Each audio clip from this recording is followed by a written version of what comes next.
Le vaccin haute dose et basse dose, c'est un autre problème.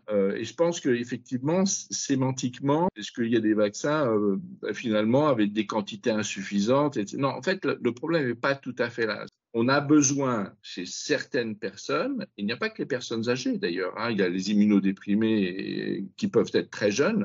Dans certaines conditions, on a besoin d'induire une stimulation immunitaire plus importante pour obtenir un résultat qui est au moins équivalent à ce que l'on a chez des personnes qui ne sont pas en immunosénescence ou qui sont capables de faire une réponse immunitaire de bonne qualité, et que quand on utilise des vaccins standards, eh bien finalement, chez certaines personnes, ça marche moins bien.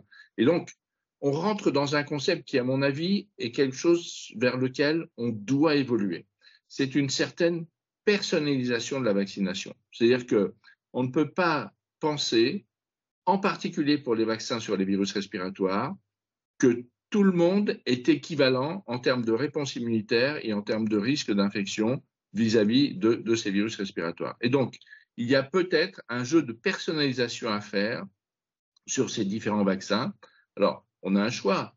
Soit on fait des différents types de vaccins qui sont proposés aux différentes populations parce qu'on sait qu'on a des résultats qui sont satisfaisants ou efficaces.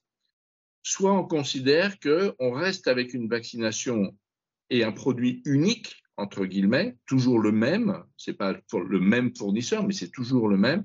Et à ce moment-là, on est obligé de prendre le mieux-disant dans la population la plus fragile.